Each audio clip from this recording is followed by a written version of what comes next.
talk. Okay, can you hear me clearly? Yes, we can hear you. Yes, ma'am.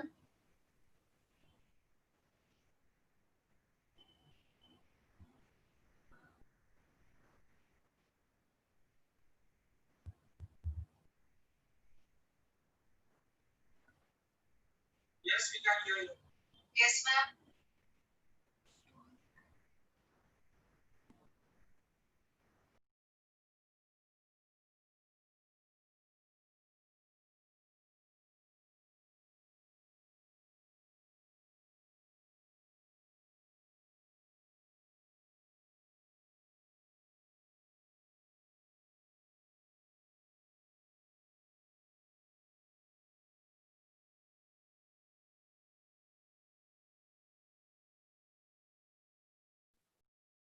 Sir, those who have opened YouTube link also now, ask them to mute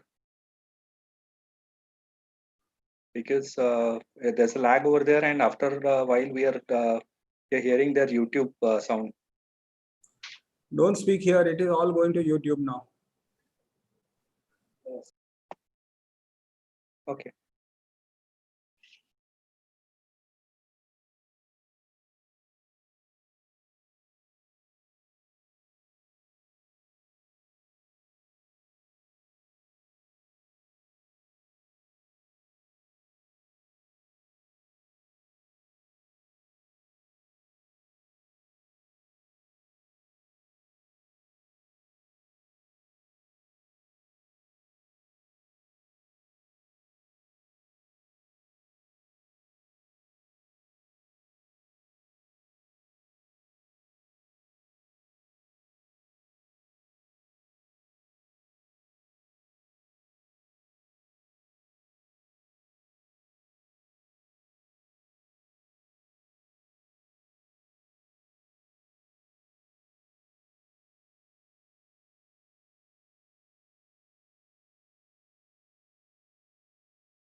I'm going to start now.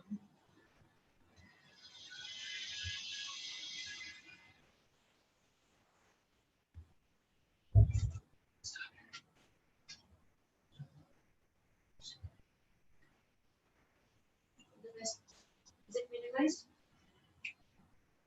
Welcome to the curtain raiser of our action-oriented Global Tipping Point Summit, scheduled from November this year to January 2021. We are delighted to see participants from various parts of India as well as other countries. In March 2019, we began work on this as a regular face-to-face summit at the World Trade Center in South Mumbai. But then the pandemic struck. For a while, we kept hoping that things would normalize and we would be able to go ahead with the summit as planned. But by May this year, we decided to make it into an online summit. Kindly note that in keeping with the requirements of any online event of this sort, all participants will be muted throughout the session. Since technology tends to be unpredictable, in case of any technical snags regarding audio, we request you to connect to computer audio or increase speaker volume. Alternatively, you could exit and rejoin. Relevant and contextual questions typed through the chat box are welcome at the end of the session, and our speaker, Mr. Karthik, will answer as many questions as possible in the time available to us. Please watch the short introductory film which tells how the summit is designed to bring about change.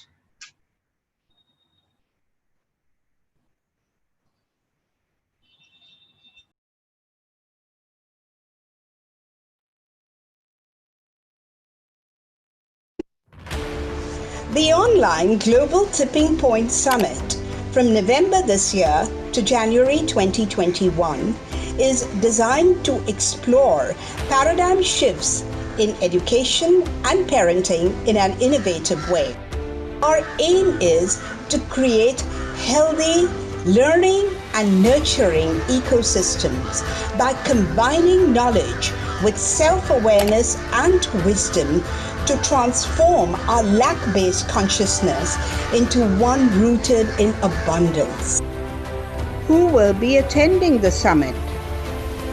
Policymakers and education board authorities, principals, teachers, college and university professors, parents, caregivers, librarians, counselors, students, and anyone who's interested in education and parenting. What do we do differently? We have world-class visionaries and thought leaders as speakers who will expound their ideas and point the way in the right direction. They will be supported by far in the belly change facilitators who will suggest effective and practical ways of implementing the ideas of the speakers. At the online summit, participants will be invited to form action groups in the areas of their choice and to create the change they wish to see in the world. By 2025, we hope to reach out to as many people as possible through face-to-face and online talks and workshops. Come, be a part of the change. For more details on the summit, please visit our website www.gtps4change.org. See you there.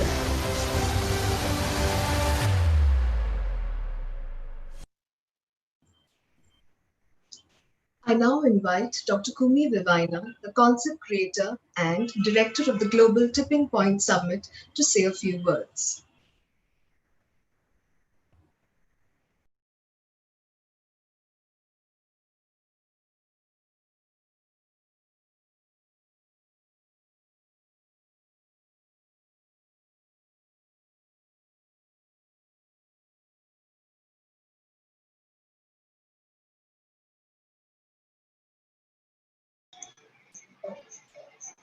Welcome, everyone.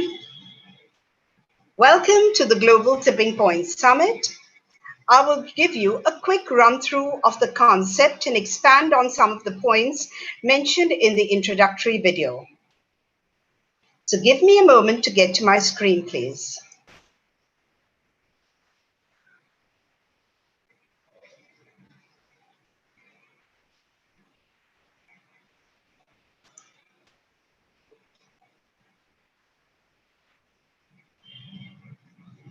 The Global Tipping Point Summit.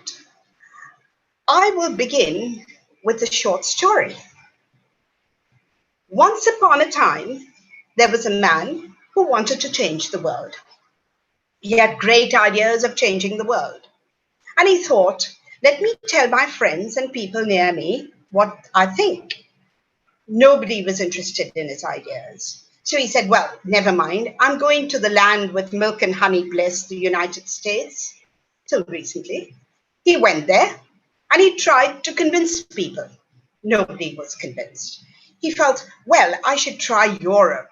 That's the land of tradition and culture. That is where they'll appreciate my ideas. He went to Europe, no luck. He moved to Asia, no luck. Back to India, no luck. He went to his village, but nobody cared for what he said. He tried to convince his family wouldn't care either. Finally, in sheer desperation, he decided to change himself. Yes, friends, this is what we need to do. We go on mouthing, be the change to see the change. The GTPS is one great opportunity for all who sincerely believe in it to get together and create visible changes. For the summit, we have two verticals, education and parenting. The whole idea of the summit is to shift from systems to learning ecosystems. There is a certain amount of rigidity built in the word systems. Jiddu Krishnamurti very pertinently observed that if we keep thinking in terms of systems when it comes to education and parenting, we will not allow the flowering of the mind. But the concept of ecosystem is very different. There is a structure, but there is something very organic, interconnected about it. In order to move from the concept of systems to ecosystems, a complete change of mindset is necessary.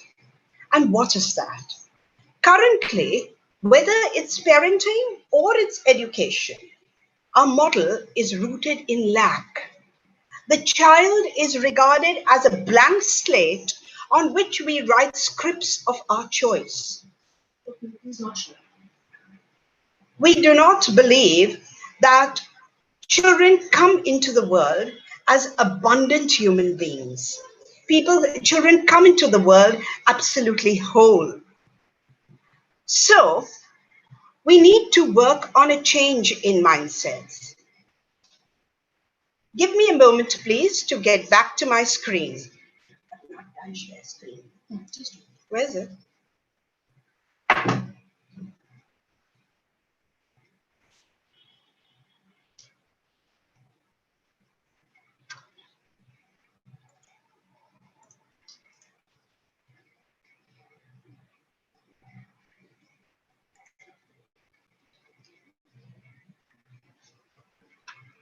He needs to get me permission to do that.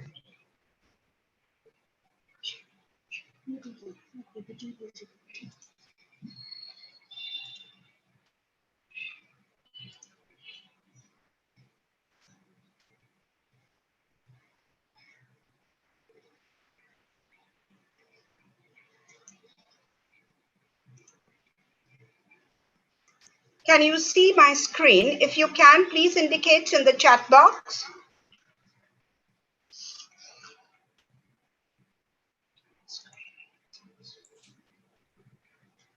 No, we can't see it yet.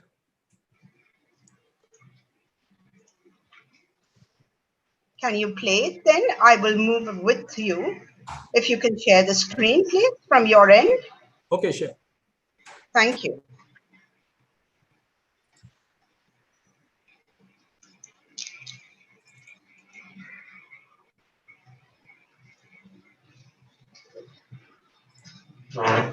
Do indicate to me if once the screen is visible.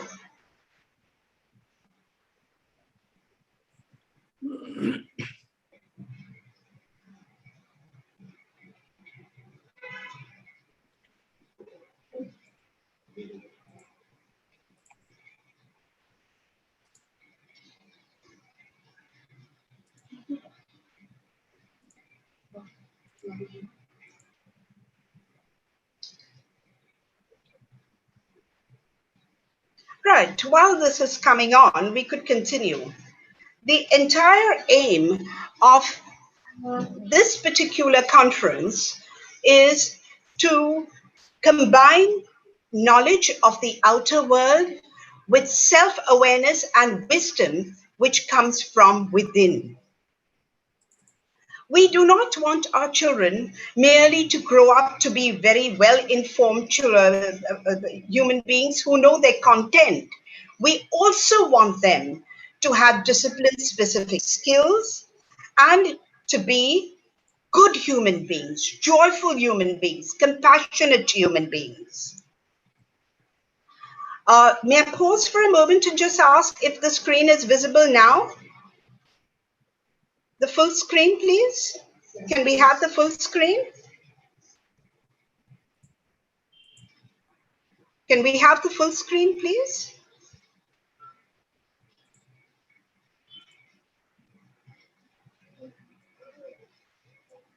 Please go ahead.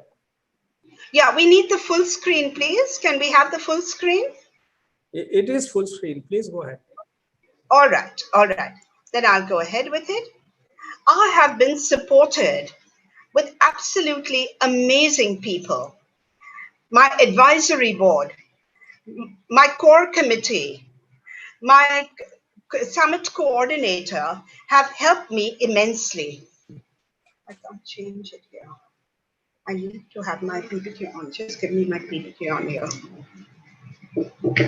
My advisory board comprises people like Dr. Firoza Godrej, Mr. Noshir Kurodi, Mr. Noshir Dadrawala, Mr. Yazdi Tantra, Ms. Devika Chatterjee, Ms. Raki Chabria, and Ms. Fiona Reynolds.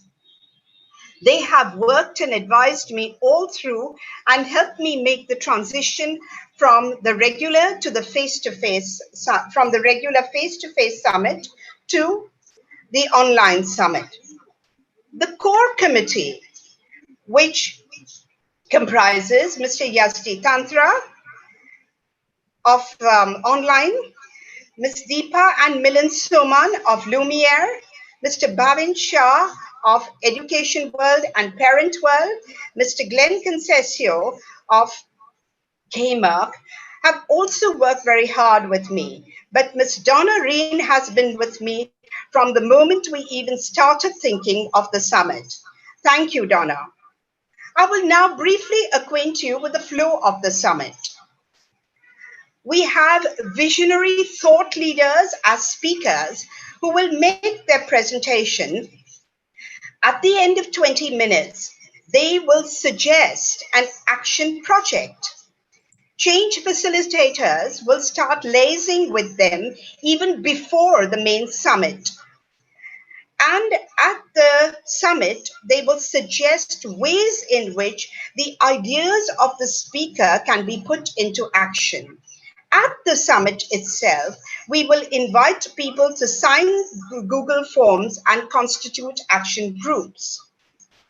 The Global Tipping Point Summit, from education systems to learning ecosystems, starts on Friday, 20th November, and goes on to 13th December on weekends only. We have an amazing array of speakers. At the Education Summit inauguration, we have Ms. Shaheen Mistry and Ms. Kiran Veer Sethi. Both these women are dynamic change makers who have impacted the lives of thousands of people all over the world. We are very honored to have them. On Saturday, the 21st of November, when the summit starts, we have Mr. Satya Raghavan, Mr. Mani Jain, Mr. Nitin Orion. I will be speaking also on that Sunday, Ms. Fiona Reynolds, Ms. Mahira Goyal. We have a very special guest speaker, Ms. Khurshid Kurodi, Mr. Rakesh Godwani, Mr. Mazda Turel, Dr. Mazda Turel, and the entire summit, the education vertical, will be wrapped up by Mr. R. Sridhar, who will do the valedictory and suggest the way forward. A little later, on 8th January, we start the Parenting Summit. At the inauguration, we have New York Times bestseller and a very, very highly esteemed clinical psychologist, Dr. Shefali Sarbari, Dr. Sujata Shriram, and again, our Sridhar, who has some very interesting views to share on parenting. The main sessions begin with Father Joe Pereira, Mr. Bittu Saigal, Suzanne Rodriguez from the UAE, Ms. Varsha Makija, Mr. Jim Lee Tekwi.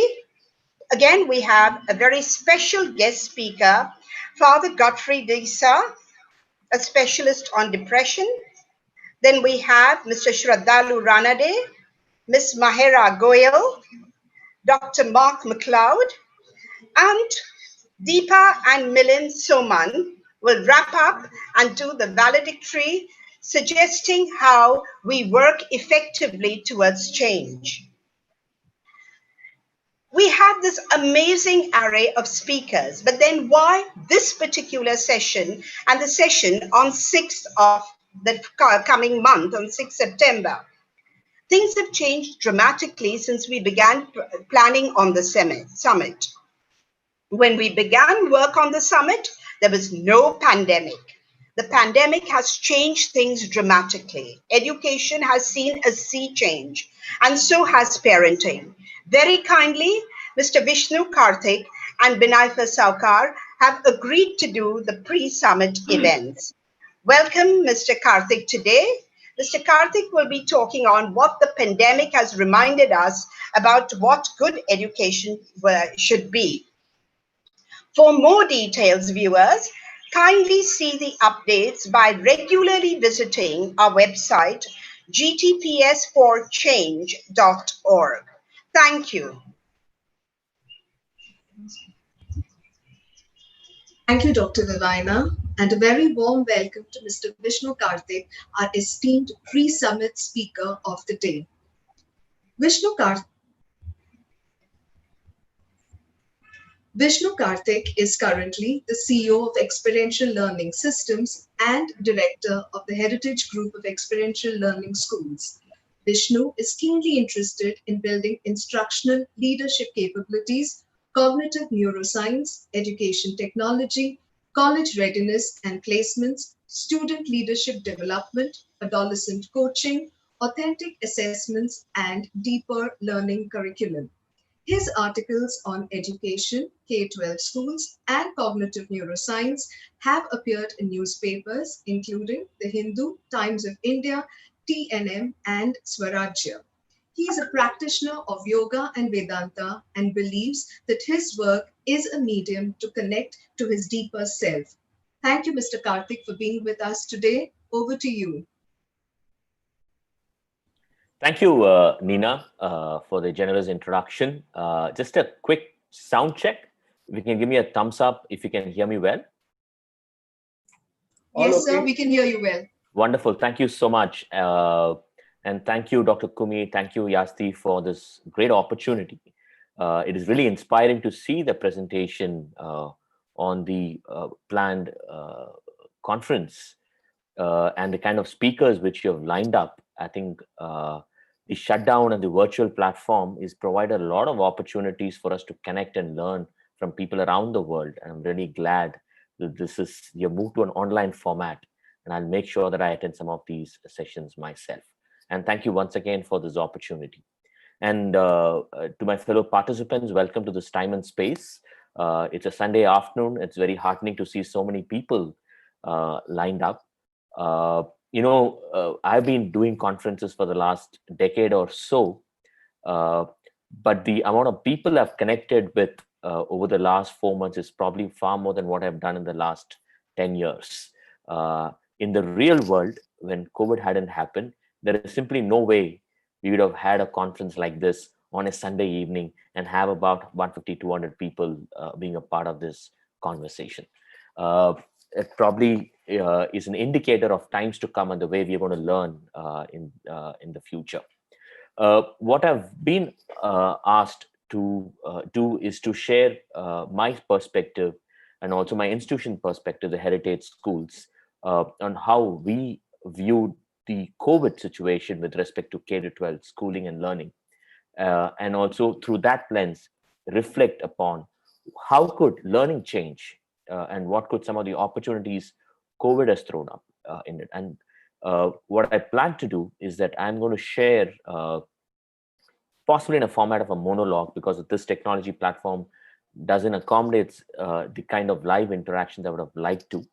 So I'm going to share some slides and share some views from my perspective for about 20-25 minutes, post which we will then open the floor for question and answers, and looking forward to some of your questions.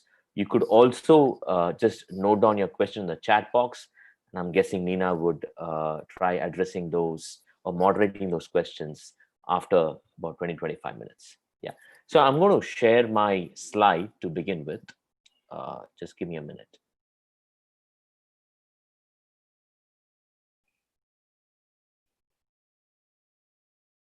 Okay, so before I go on to the next part, I just want to give a quick introduction to the heritage schools. We're a group of schools based out of Delhi, NCR. We have about 5 campuses. One of the things which makes our schools a bit different is that this was founded with an intent to focus on real-life project-based learning as the mainstream pedagogy. So when we started about 14, 15 years back, the vision was to not to provide the didactic road-based learning which was existing in most Indian schools. Rather, our focus was on weaving the entire curriculum towards meaningful, authentic, real-life projects which students do. And through those projects, they master the relevant 21st century skills, learn the required domain content, which is required to help them get through good universities. And that's the whole idea. So we've created over the last 10, 15 years, a unique curriculum, which is tied to the community in which these schools operate. It is also a strong intersection with teacher learning and teacher training as well. So we have our own residency program. In fact, Dr. Kumi, when she was sharing, she talked about Fiona Reynolds. She's one of our great patrons and supporters, because we have one center running in her school in the American School of Bombay. So that's what Heritage Schools is. We have about 8,000 students, largely in urban settings across 5 campuses. So one disclaimer I want to share is that I'm going to talk a lot from the perspective of K-12 urban schools, because my understanding and experience is limited to this domain. I'm going to touch upon what it could possibly be in a rural context or in a public schooling system, because we also run about 3 government schools for the state governments of Haryana and also in Delhi. These state governments had invited us to take over some schools and help them improve those schools along with the local teams in place. So my context is largely about K-12 schools in the urban setting. However, I will touch upon what it might be for an urban rural setting as well. Before I'm starting, I'm also going to start with a short movie which we had created for our workshops and for internal sessions with our parents, largely as a provocator to have a meaningful dialogue around education. It's called Reimagining Education. So it's on our YouTube channel. You could possibly go check and refer to it later. So I'm going to share my screen to run through the video. If you have earphones, I would strongly suggest that you put on those earphones, because there is some background music and also some notes which will be read out. So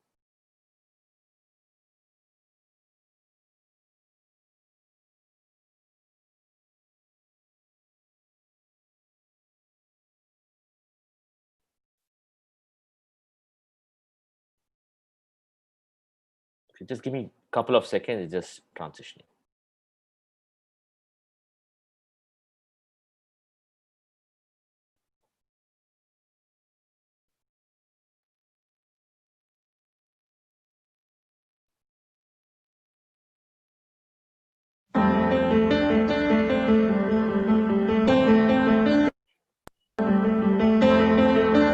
So, what will you do when you grow up?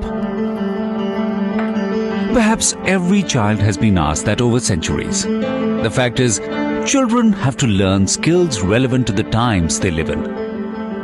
And to acquire those skills, we back them off to schools, believing that the education system developed in the 18th century will prepare them for the 21st. Surprising, isn't it? The world does not function the same way anymore. Look at the way we shop, work, express, learn, travel, do banking. We've entered a new age. Science fiction is turning into science fact. Driverless cars, 3D printing, virtual assistants are already a reality. According to Stephen Hawking, only the most caring, creative, or supervisory roles will remain. Artificial intelligence will replace humans in almost every sphere. Around 50% of today's occupations are at the risk of being automated.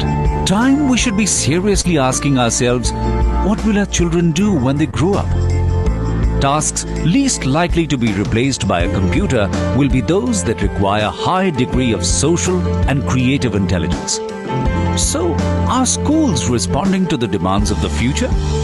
Unfortunately, we still seem to be stuck on rote and drill, tests and grades, memorization and regurgitation, abilities that will be automated away. If our children are to thrive in the digital age, education has to transform at all levels. We must help children achieve their full human potential.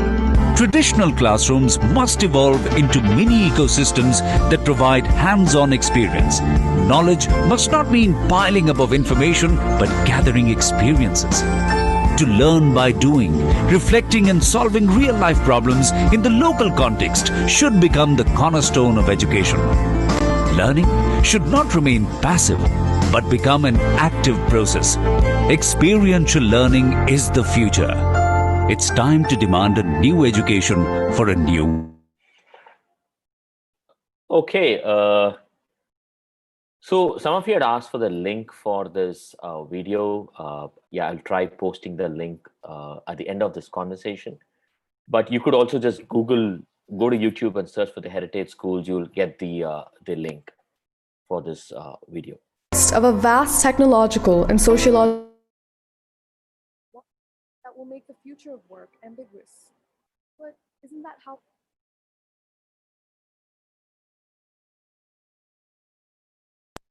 Can you see my slides now?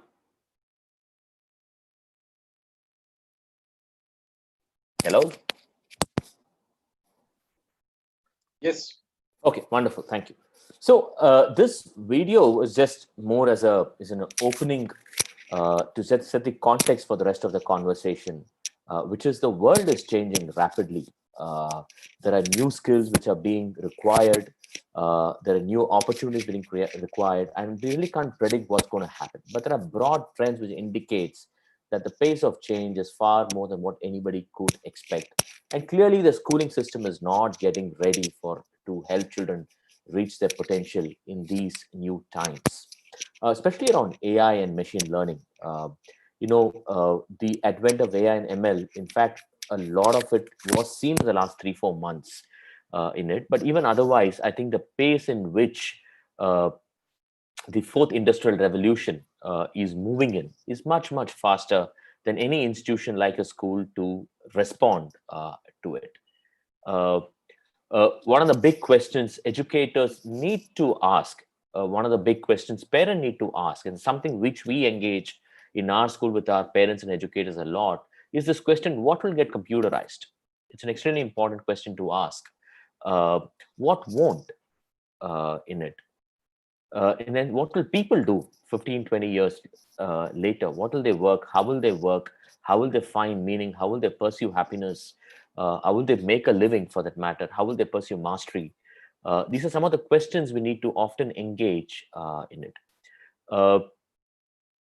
In fact, one of the things which we did this exercise about 4-5 years back in our own school community, we also reached out a lot of experts around the world, and we came up with a lot of skills, capacities. Skills is a very limiting word. I would rather use the word capacities.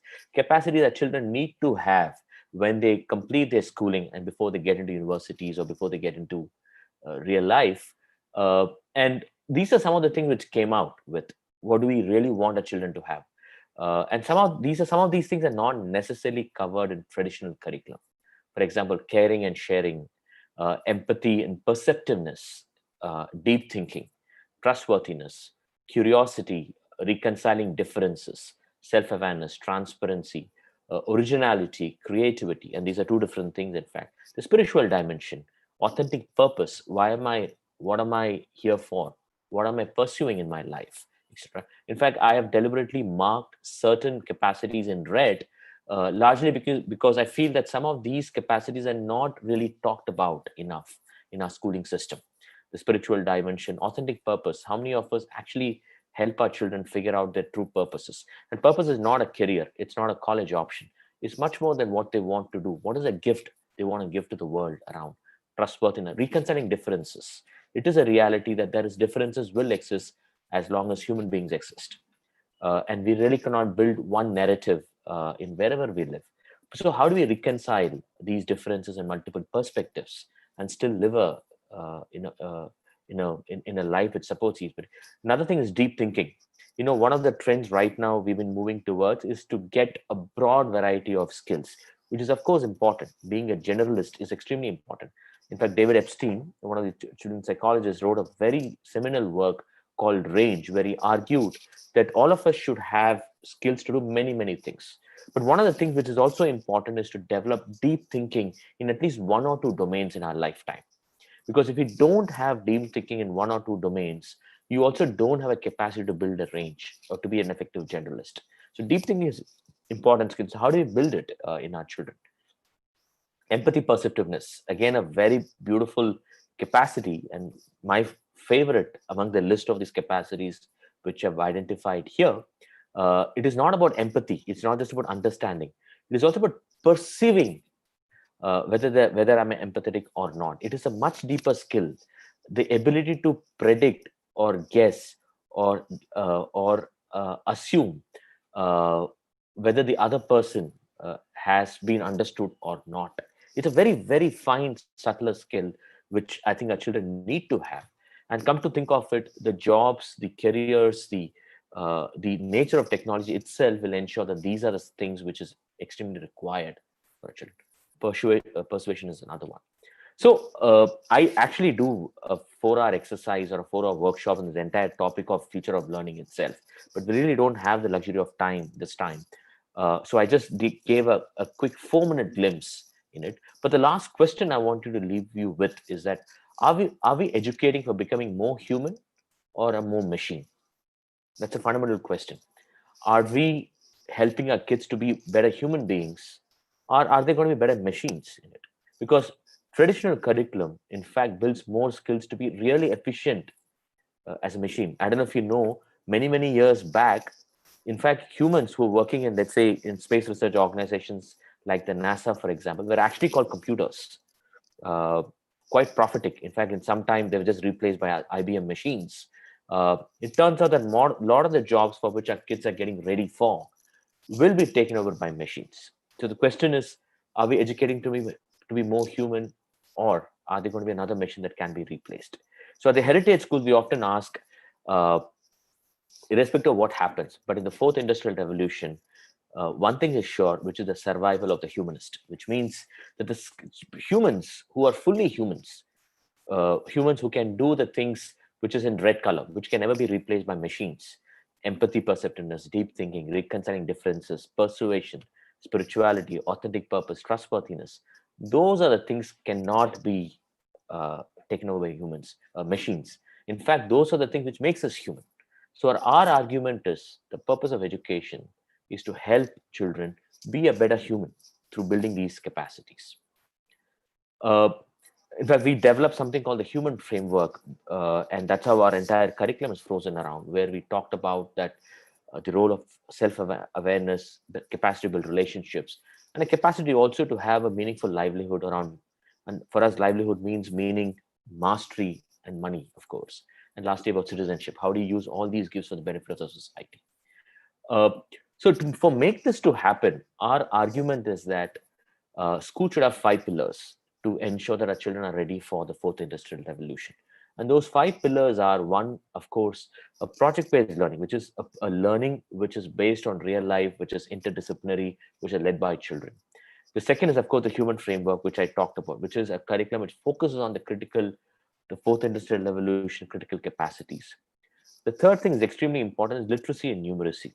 When I say literacy and numeracy, I'm not talking about math and English. Those are subjects. In a traditional school, they're taught as subjects. But literacy and numeracy is a certain language to understand the world and to express your understanding of the world. Now, it should be taught as the way fundamental skill has to be taught, the way walking, talking, or running is being taught. So a good school should focus this not as a subject, but as a strand which runs from nursery to grade 12 with specific skills and capacities. The fourth pillar for a good school is building trusting relationships. Uh, School is a social structure. It is not a place to transact knowledge. It is actually a social structure where humans have agreed to come together to learn from one another. And that social structure works only when the trusting relationships are built. And the fifth important pillar is also to hold these 4 pillars, and that can happen through instruction, leadership, pedagogy, and protocols. Which is, what are the protocols a school has to keep the school as a continuous learning organization? Peter Sinjay talks about this. The schools have to be perennially a learning organization. But if you don't have the culture, systems, processes, and a mindset to learn, then all these 4 pillars will fall flat. So that's the fifth pillar, in some sense, the fifth discipline, to hold the 4 pillars together. But if that is what schools should be, what do schools do in reality? Unfortunately, this is what most schools do. Of course, there are exceptions to this, but most schools in the world, especially in schools in Asia and India, this is what schools do look like. So one, they are focused on content. The predominant amount of time, effort, and resources are directed towards content, memory that can be recalled. Second, much of the transaction of that content-led learning also is led by the teacher, where teacher takes the lead in the learning process, leaving very little agency for a student to take part. The third is lack of culture of teacher support. In most schools, you would find teachers an independent uh, agent to transact that learning process. But how many schools actually have a culture for teachers to learn from each other? How many schools actually have a culture of coaching and giving feedback to master the craft of teaching itself? Mind you, I'm not talking about training. I'm not talking about PD sessions, which most schools do. Most good urban Indian schools at least would do. But culture of teacher support is much more than professional development workshops or training. It is a culture of being vulnerable, a culture of showcasing what I'm doing and what I'm not doing, culture of receiving feedback, receiving critique, prototyping uh, better craft, and finding our own craft collectively so that the student learning outcomes becomes better. The teacher efficacies are brought in together rather than a single teacher trying to change in the child's life. The fourth thing which schools largely do is focus on testing rather than assessments. Assessments are very different from testing.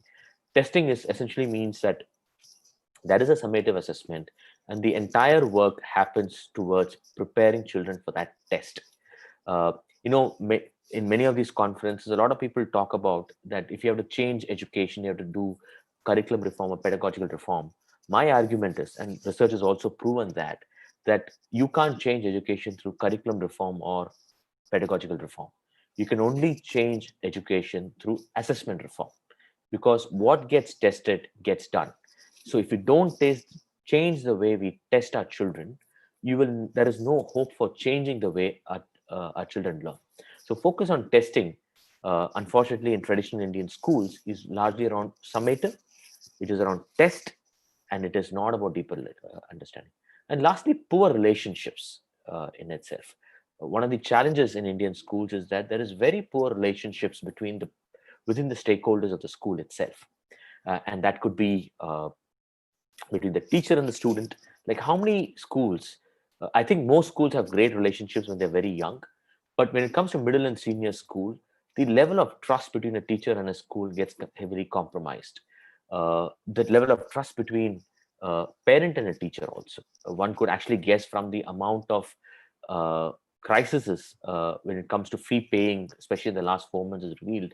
A lot of parents clearly mistrust the schools, and you can clearly see that there is a lot of mistrust between the government and the schools also.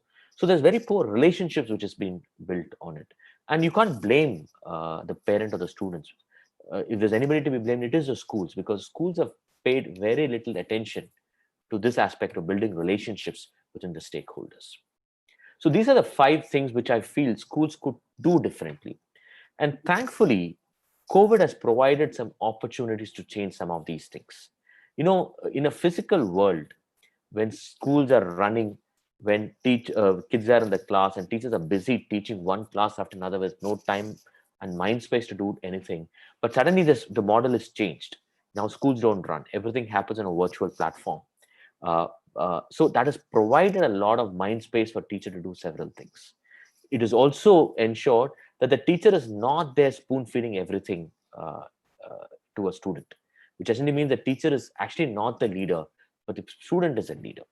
And there are several other things. For example, this is the first time in the history of schooling that the parent can see what's happening inside the school, inside the classroom. Think about it. Otherwise, schools are like forts. You really can't enter it. Entering a school is a nightmare. I mean, it is a huge bureaucratic process, at least in most schools. Of course, there are exceptions to it.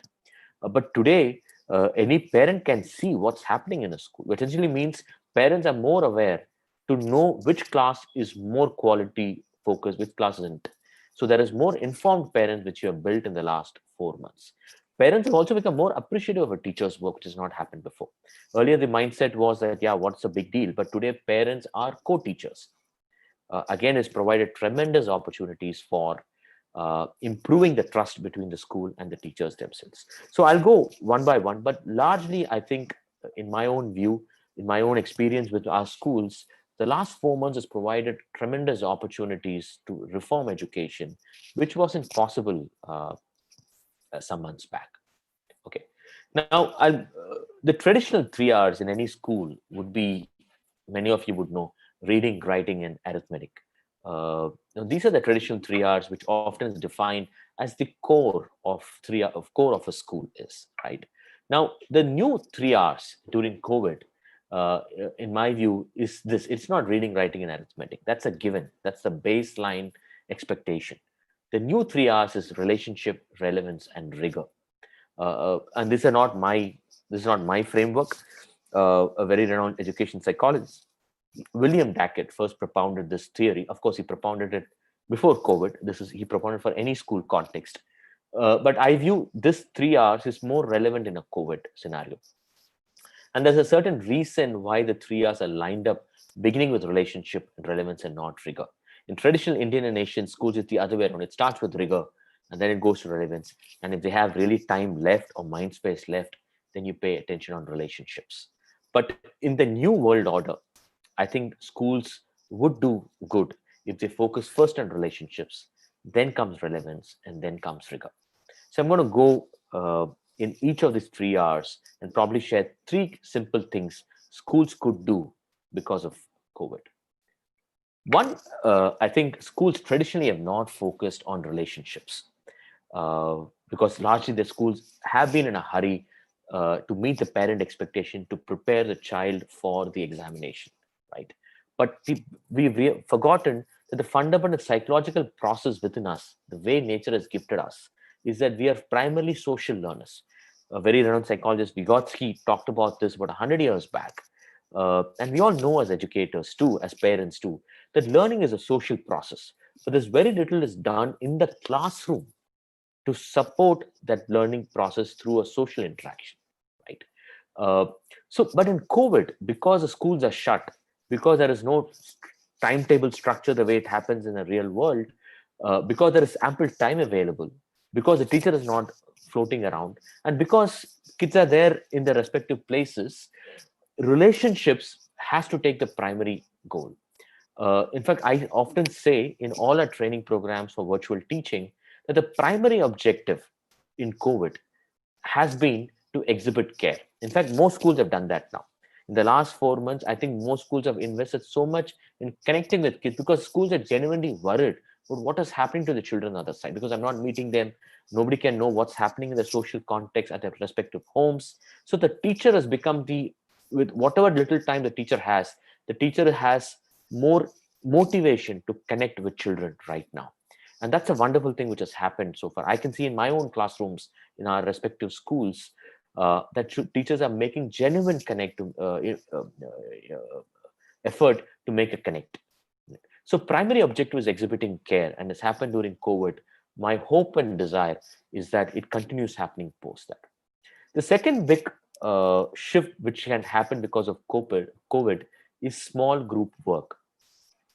Traditional classrooms you have seen is a bunch of 30, 40 children sitting in rows facing a teacher, like a sage on the stage, giving a lecture or transacting knowledge in it. But I hope we don't forget the image that's the image. It was there even 120 years back. Even in the early 19th century, schools were like this way, where there are rows and rows of children sitting, and there is a teacher on a stage giving lectures. But we all know the power of small group work. We call it the power of small group pedagogy, where there is a very powerful learning process happen when the entire class is broken into small groups, and these groups work with each other. We call it the heritage. In our world, we call it the crew work. We form groups, students into crews, and the crews collectively explore towards a common learning destination. Now, for many schools, it is difficult to establish this. I know some progressive schools have been able to establish small group work. And I know American School of Bombay does, Heritage School does, etc. But many traditional mainstream schools have not been able to do that. If you go to a middle school or high school, they all sit facing the blackboard, and there is very little opportunity for small group work. But in a COVID, when you connect on a Zoom platform, for example, it makes a lot of sense to get them to work in small groups. Because on a lecture, it's very difficult to do a lecture for beyond 20, 30 minutes.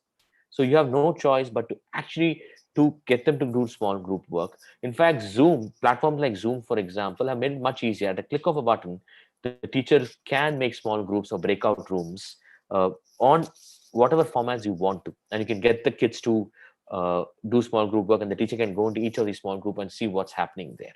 I think that's one of the wonderful things technology has offered, which is not possible in the main classroom. The third important thing technology has helped us do more in COVID times is parent collaboration. Earlier, parents used to come for PTMs. They probably used to come for an orientation workshop at the beginning or probably the end of the year, and that's it. But because of COVID, because of the online version of workshops and orientation sessions, parents could drop by every weekend, just the way Dr. Kumi is talking about right now, that there are sessions over the weekend. It's a great medium. Imagine schools do this for every parent group, every Sunday or every second Saturday, whatever the frequency might be. But you have a lot of sessions for parents to get together, learn from each other, and school taking effort to sharing a lot more about what's happening in school. So I think this has provided a lot of opportunities for parent collaboration. Another opportunity of parent collaboration is that parents today are in the classrooms, whether we like it or not. And earlier, I used to feel really upset that why are parents infringing on the space? But now I realize actually it's a great thing. If schools have great culture, if there is great trust between a parent and the school, then parents walking into the classroom, it's a blessing in disguise, because they will see and appreciate the effort teachers are taking and how learning happens. The second R for me, which is relevant for any school, is relevance itself, which is every student should know that why am I learning, what am I learning, right? One of the biggest problems with our schooling in Indian system, and by the way, that's true of many countries, but largely in the Indian schooling system, is that our content is extremely heavy. We are a very content heavy, head heavy curriculum, and we don't need to be. That's one of the reasons why our kids graduate with very poor skills across the setting. Even in rural settings, for example, kids don't graduate with relevant skills which can get them a livelihood, and that's why our children across the country are so obsessed with doing a postgraduate or a PhD, which has very little meaning. I'm sure you know any peon job in the state of Uttar Pradesh will have at least 20,000 PhD holders applying to those jobs. Because I think we have also brainwashed the children to believe these degrees and content are more important than skills. Actually, that's extremely dangerous as a country. All rich nations, developed nations, or social welfare states have always had a vocational focus, in some sense, focused on building skills for our students. And that's not happened in a country like India, which is very unfortunate. And that has to change. Now, when you teach in a COVID situation during online setting, you really can't teach the entire syllabus, because uh, the time you have, the attention span you have for children is very limited as against a physical classroom. So the school is a teacher is forced to focus only on the core and not on the peripheral curriculum content areas. And that's a huge blessing in disguise itself. If there is one thing which we need to do to have tremendous impact on education reform, it is to reduce the content. It's a very controversial statement to make, but I'm not alone. Several researchers like Morzano, Dr. Morzano in the US, and John Hattie in Australia, for example, they've done several studies to understand how much time does it actually take to cover all these standards, to cover the entire syllabus in their respective countries. It turns out in many of these countries, it is 2 to 3x time you need than what is available in the timetable. That's true in India too. All good educators would know this, that we just don't have time to cover the syllabus. And often we have no time to cover the other critical 21st century skills. But in COVID, at least you don't have those pressures to cover everything. So you just have to cover what is the core. And the rest of the time, we can focus on what's important for children. The second point on relevance is multiple assessments itself. In a traditional school, we've always had the test. We have weekly tests, monthly tests, etc. But test taking is extremely difficult in a COVID setting. You really don't know what the child is doing. Of course, there are technologies available to ensure that children don't copy. But a better way to ensure children don't copy and there is better form of assessment is change the nature of assessment itself. You see, if you give tests to children whose answer can be Googled, children will Google and find answers and plagiarize or copy.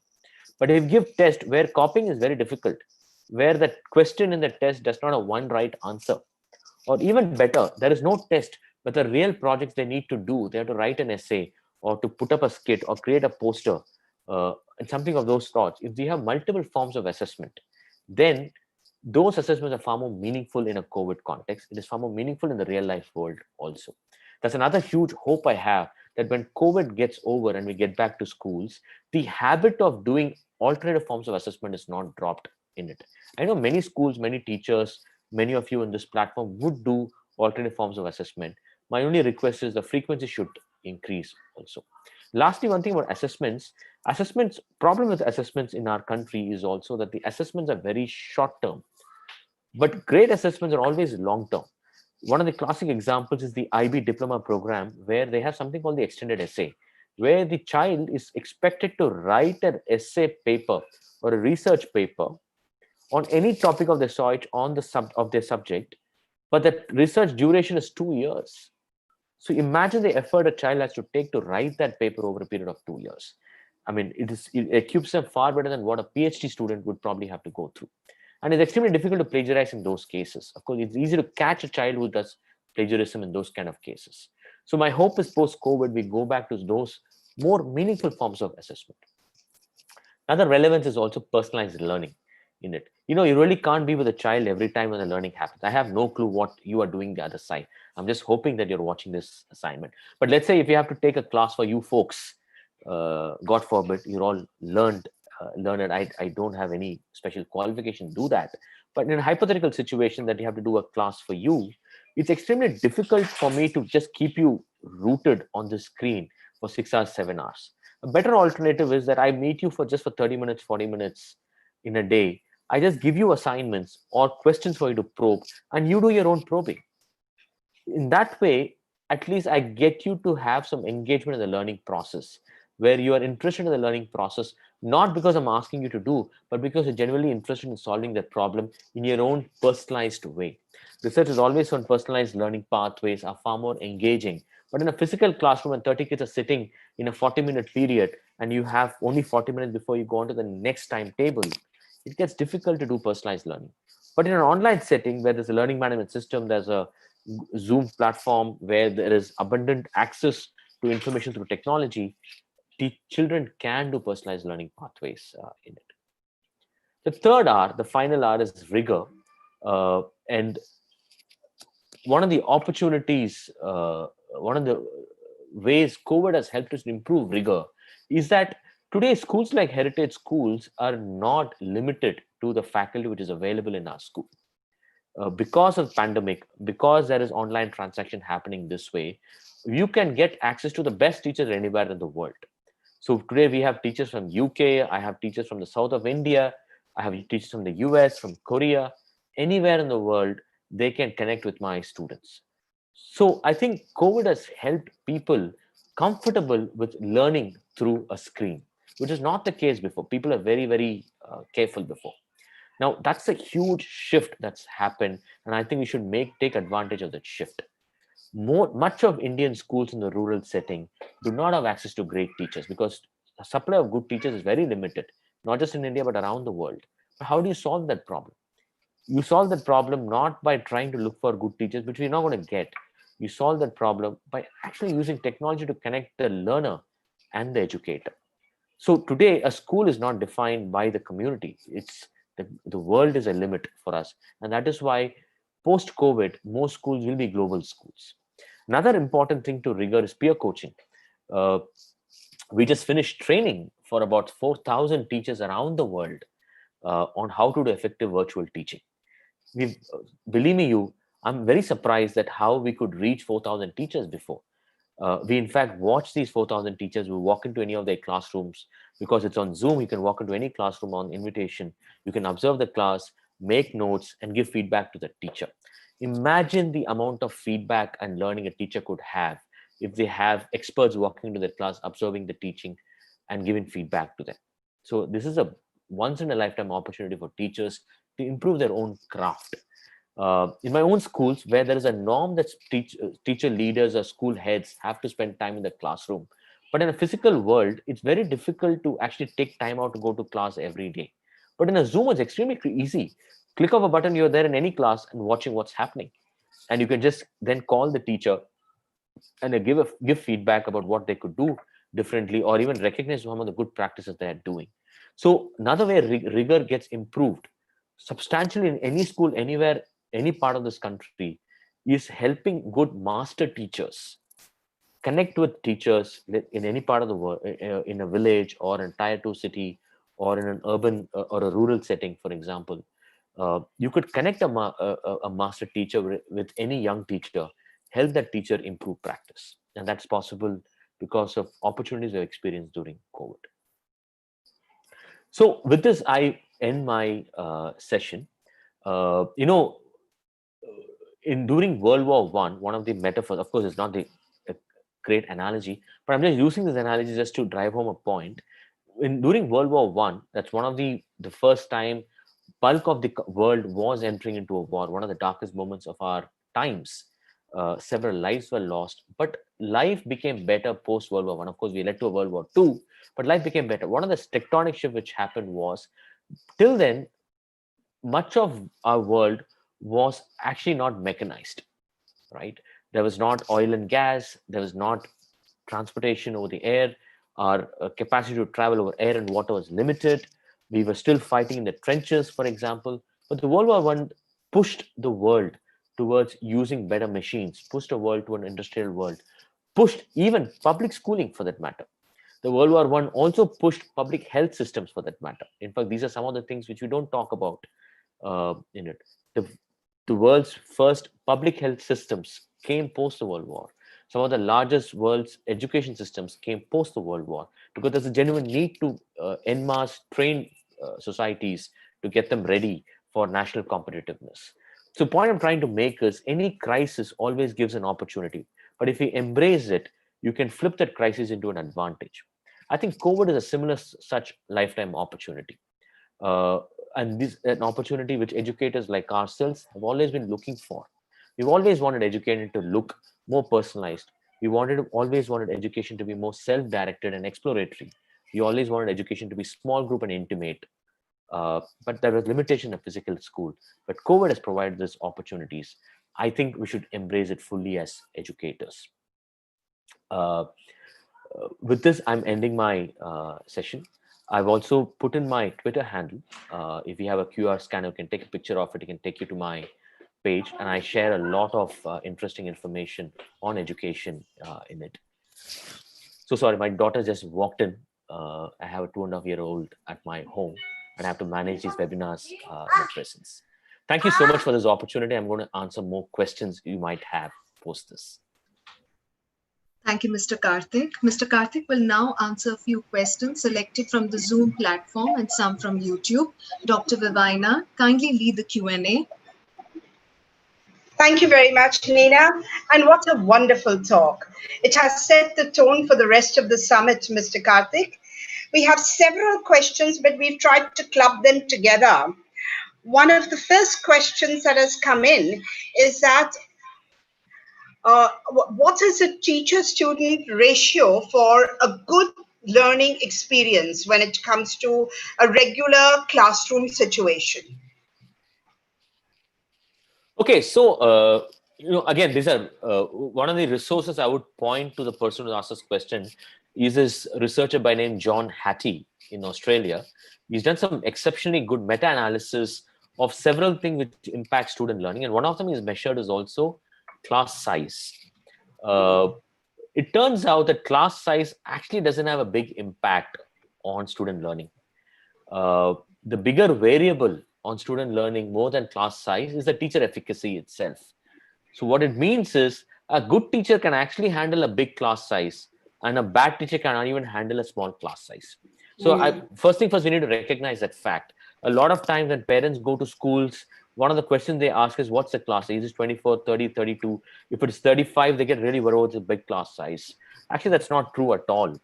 A good teacher will actually compensate for larger class sizes. But having said that, the ideal class size in an urban Indian setting would be not more than 32 to 34. I would recommend, given the pedagogical practices, given the opportunities for small group work, collaborative work, etc. I think a 30 to 34 is good. Anything less is criminal in a country like India, because we are short-staffed of resources. I find it really appalling. Why? By the way, I think Dr. Kumi talked about J. Krishnamurti Heritage School is a big.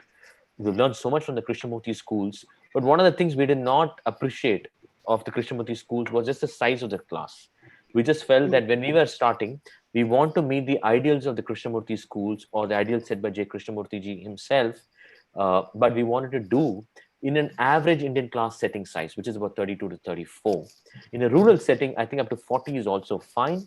But what makes a difference is the pedagogical practices the teacher uses than the classroom size itself. Wonderful. Thank you. There are several questions that have come in on the new education policy. One of them is that will the new education policy enable schools to adopt the human framework that you spoke about? I mean, currently we have nothing in our syllabus which teaches children how to cope with emotional problems or develop their spiritual intelligence. So, how do you propose one could do that within the framework of the new policy?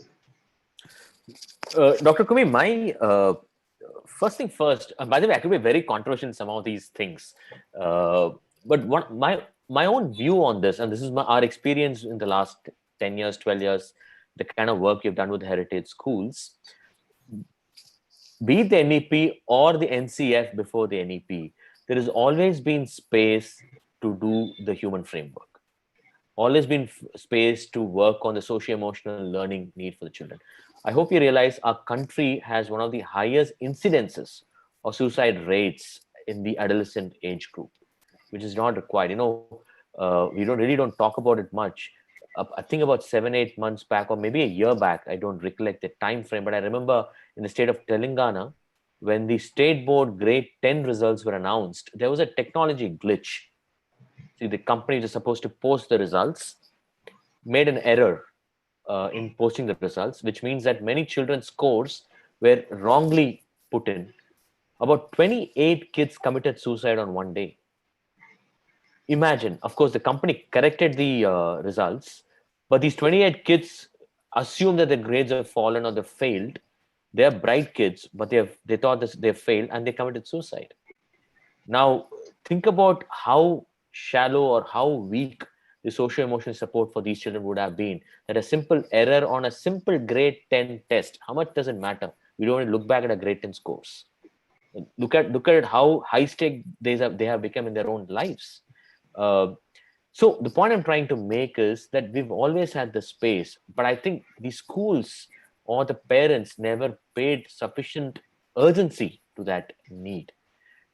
Good schools have done that. I can know at least 10 schools in this country who have gone beyond the policy and have implemented those socio-emotional learning work. So that's one thing. So I don't think you have to put the responsibility of a meaningful socio-emotional learning curriculum for the children on the policy. It is in our hands as educators and school systems to do it. Good school systems do it. Second, on the NEP, NEP I think has provided a great platform. One thing the NEP has done is that they have intentionally said that the policy will be towards reducing the curriculum content. I have several disconnects with the policy, but this is one of the few points I really admire and appreciate. It takes a lot of courage for a education body of the state to come and say, I'm going to reduce your curriculum. Because often parents will just react, hey, you're trying to make a kid's dumb. Because previous attempts when it has happened, parents have really pushed back and say, you're making a kid's dumb. Actually, that's not true at all. In education, less is more. Do a few things, but do it right. Absolutely. Because there are two things the NEP has said. One, they've said they're going to reduce the content curriculum, which is great. Because come to think of it, a lot of the thing we learn is not required at all. And a lot of things is repeated. Classic case, I know many of you might be chemistry teachers. The idea of atomic structure comes 4 times by the time you finish 12th. You just don't need to. You can probably cover it 1 or 2 times, and you just let the children focus on other important topics. The second thing NEP has said is they intentionally going to make board exams low stakes, which is again a brave thing to say in a country which is otherwise populist by nature. When the state says that I'm going to make board exam low stake, which means that I'm going to make other forms of assessment more meaningful, it provides opportunities for schools to do more socio-emotional learning work. Absolutely true. Couldn't agree more with you. And as you rightly said, a lot of schools have incorporated social and emotional intelligence into the regular teaching pedagogy. One other very interesting question has come up, and that is, should we not be training teachers first and changing the B.Ed course before daring to implement these kind of changes? Great question, Dr. Kumar, who was asked for it. I think they've hit the right spots. I mean, nothing can happen without the quality of teacher. I think John F. Kennedy said this, one of the powerful statements I read about 15 years back. I still haven't forgotten that the future of the nation depends on the quality of teachers. Absolutely. So I think education should start with reforming B.Ed. NEP does talk about reforming the 4-year B.Ed program in itself. I think currently the trouble is there's a over-regulation on the teacher education. I often say probably after probably after the sector of making nuclear missile weapons, the sector which is more regulated than that is teacher education. These are two sectors in this country is highly regulated. It is extremely impossible to start a teacher education college without greasing anybody's palms, etc. In fact, well-meaning people often are not able to start good teacher education program. In fact, my own schools, we've started a teacher residency program, which is a diploma, not a graduate degree, because even good schools like Heritage, who've been doing phenomenal work for the last 10 years on professional development, can't open a degree program in it. So I really hope going forward there's deregulation. So well-meaning people like us, many of you, should be able to start a degree program and train teachers in it. But my sense is I think NEP is talking a bit about it. It depends on how the state governments take it forward. Another question that has come up from some of our viewers, at least 4 of our viewers, is that though you feel that parents are now partners in the teaching process, some of the teachers have begun seeing them as overseers and are very uncomfortable with their presence at their classes. Would you like to comment on that? I completely agree, Dr. Kumi. I used to teach economics. It is very unnerving to have parents coming in and not understanding and appreciating why are you doing certain things in a class and often being judged. So I am not for parents coming into a class, but I think schools can also use this as an opportunity to build the trust deficit between a school and parents. So before you allow parents into a virtual class, a lot of work has to happen at the trust level. So you'll have to build the trust, make parents less judgmental, build the mindset of curiosity rather than investigation. If Right. those things are built, if there are certain schools have done a good job around this. So there is a culture of positive assumptions.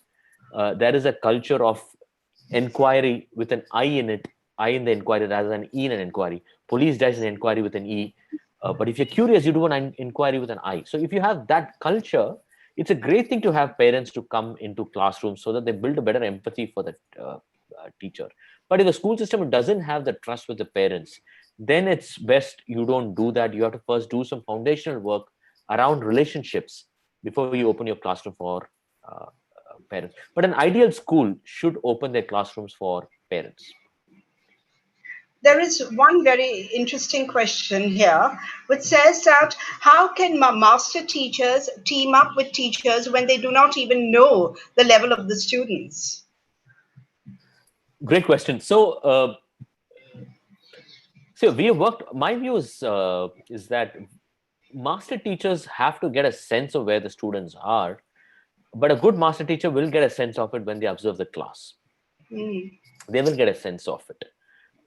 In fact, a good master teacher will anyway spend the first class observing the students first than the teacher. So that's one. Second, the focus of a master teacher is on the craft of the teacher. And the craft of the teacher, you can get a sense after 3 or 4 observations, after through conversations, etc. So even if the master teacher doesn't know the kids, it is not a requirement that I have to know the children. No, it's not. but I can just see them the way the teacher is operating. By the way, there's another interesting book I would strongly recommend for people who are interested in the field of teacher coaching. Is this by this Indian origin surgeon based out of the US called Atul Gawade. I'm not sure whether I've pronounced his last name. If I have his book in my shelf. Oh, yeah. Interesting. This happens to be here. His name is Atul Gawande. He wrote several books. One of this is called the Checklist Manifesto. Okay, and he's a surgeon, in fact. And surgery is a very complex art. It's a craft, like teaching. It's a craft. There is a certain science.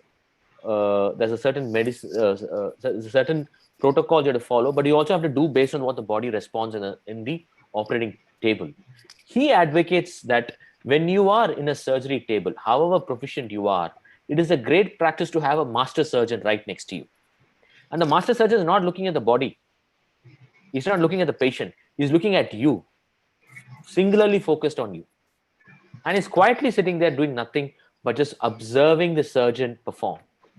And after the surgery gets over, there is a quick 20-minute debrief of what did he observe. So I'm just borrowing that from the field of surgery and the role of coaches in surgery, or even in sports for that matter.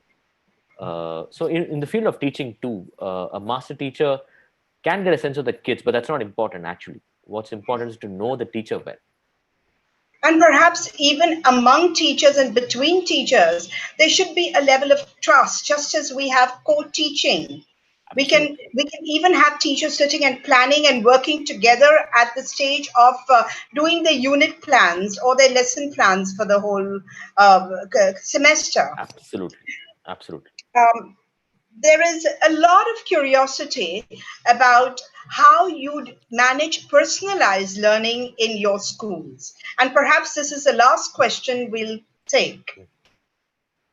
Okay, so Dr. Kumi, it's a long, I need an entire workshop to talk about personalized learning. It's so. also a very important area for educators to think about. So my response will be on two fronts. One, it's the adaptive. Heifetz, Professor Heifetz from the Harvard University often talks about that any change needs two levels. One is the technical. There's a technical aspect of any change, but there's also an adaptive, a fundamental belief change in itself. That's true of personalized learning as well. Personalized learning first begins with the philosophy itself, that fundamentally the teacher believes that the child will navigate their own learning process. When the teacher thinks that way, then the assignments are also given, not with a singular objective, but multiple ways to do the assignments are also provided, right? So there is no one right answer. There is no one right way to do the assignments. You essentially say, okay, this is the topic. This is the time I'm giving you. You can define the contours. You can define how you want to do this. I give you so much time. I want to do the certain check-ins between then. You come back and check with me. So you allow the student to navigate and create their own paths towards a predetermined destination. How do I do it technically? Of course, there are platforms for it. For example, a good learning management system is extremely critical, where you create subject portals. The teacher uploads the relevant content. The student can also upload content based on the student's research, which is not covered by the teacher. So there is a co-creation, like a wiki culture. There's a co-creation of content itself around the learning destination. Students, although look at all the content, but they don't go deeper into all the content uniformly. Every student will have a certain entry point. Like, for example, one of the projects we have taken recently is the lives of migrants during COVID. It's one of the projects in grade 8, kids are doing it. And that's the core project for us. And every student will have a certain entry point to that project. A student who really has a science bent of mind will probably use a lot of scientific research articles about spread of COVID. A student who loves data will probably take a very economic and statistical viewpoint around the migration problem. A student who likes sociology, who cares about justice and equity, he'll have a very different approach to the same project. So it is one project, but multiple entry points to get there and multiple pathways to get there. And all that gets shared in a learning management system could be like a wiki. And there are several platforms available in the market right now to help you support that. Free ones, some of them, like Moodle, Google Classrooms, for example. But the teacher has to load. The teacher has to create a learning pathway for it. And once that is created, children just co-create with the teacher to build content around that topic. And this co-creation fits in with our idea of learning ecosystems, where the teacher is also a partner in learning. That's And right. of course, the assessment would also assess the process rather than the product. Absolutely. Yes. Right. Wonderful. So I think we will need to stop here with the question answers. I know there are several more, but we cannot take them all. I tried to club questions together, and I think Mr. Karthik has answered most of them in extremely thoughtful and thought-provoking ways. Thank you very much, Mr. Karthik. I now invite Mr. Yazdi Tantra to propose the vote of thanks.